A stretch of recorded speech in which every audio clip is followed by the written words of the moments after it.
everybody ready for my next guest? Please welcome one of the rising stars of British comedy. It's Mr. Jon Richardson!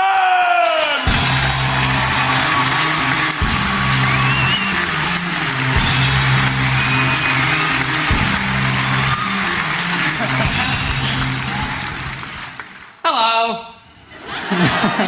How are you? I'll give you a couple of seconds to readjust, because I recognise I come as quite the anticlimax. Down in and out. Oh, yeah! Oh, dear. Seriously, though. It's important how you talk, because people decide very quickly whether they can be bothered to listen to you or not. And the best tip I ever got was from a teacher, because it's important that teachers are heard, because they impart, serious facts. My teacher, the best teacher I ever had was my technology teacher. To make us listen at school, what he used to do, every now and again, he'd put a little speech impediment on, right? Not a big one, just sometimes at the end of sentences, he'd make a little noise. So we'd be sat round and he'd go, don't forget, lads, if you are going to do a dovetail joint, just reinforce it with some PVA glue. And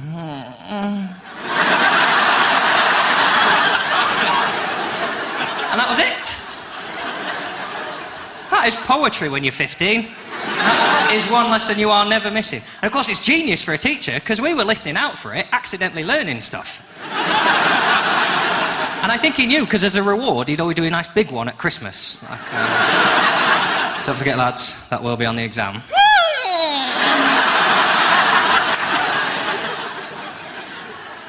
School was the last time I was really happy with myself, I think. Because school, you don't know who you are, you're still learning. You go to university to find out who you are. And I went to university and found out I'm a prick. Yeah, it's a real blow to me. I have compulsions about cleanliness, which are not kept by most students. You go to university to find out you're cool, you try drugs, you have sex. I found out I like stuff tidy and in its place. Which is devastating when your flatmates are bursting into your room going, "Wait, I got a spoon up my arse, let's do some E and go out." I was more like, well, why don't we wash that spoon? Twice. Then we'll pop it back in the spoon compartment of the cutlery drawer. I don't know if you saw my note. I'm not going to lie to you, I was a note writer. And you go to write a note, you think, well, I don't want to come across as a dick, so... Hey, guys. Yeah, that's the one. It'd be really cool if we could wash our own things up. Yeah. Pop that on the fridge and wait for the shit in my pillowcase. I'm much happier on my own. I'm very angry when I leave. When I go out now, I'm a very angry person if I see things done how I, don't think they should be done. Like when I drive, generally I don't assert my anger because I'm aware I've got a punchable enough face as it is without provoking the matter. But it's only when I drive I become Mr. Confident because my brain goes, "Ooh, John, I've had a quick scan round and you're wrapped in metal now." That's the definition of RoboCop, isn't it?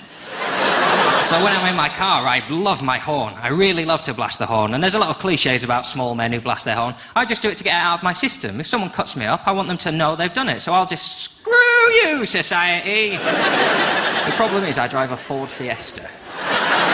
That's not the most masculine horn on the market, that one. What's supposed to come out as screw you, society tends to come out as stop it! It ruins... I've been single for a long time now, because you need to have a certain confidence, I think, to get in a relationship. You need to be able to go up to someone. My friends love it. My friends that are single love being able to go up to strangers in a bar and know that they know nothing about them. I hate that. I'd rather, if I see someone I like, I'd rather just go up to them, give them a laminated list of everything I'm good and shit at. There you go, that's the full package. You see what you think? I'll just be over here crying into a drink. But my friends love that. Oh, yeah, what do? I'm a ninja. Probably not a ninja, then they wouldn't have seen you. Otherwise, pretty crap at your job. But then they go back, and the sex thing, it's confidence in sex now is crucial. They love the fact that you can go back with someone and go, "You'll probably never have had it like this before." And, I can do that, but it's more of a, "You'll probably never have had it like this before." I don't know if you've ever been with what they call a crier.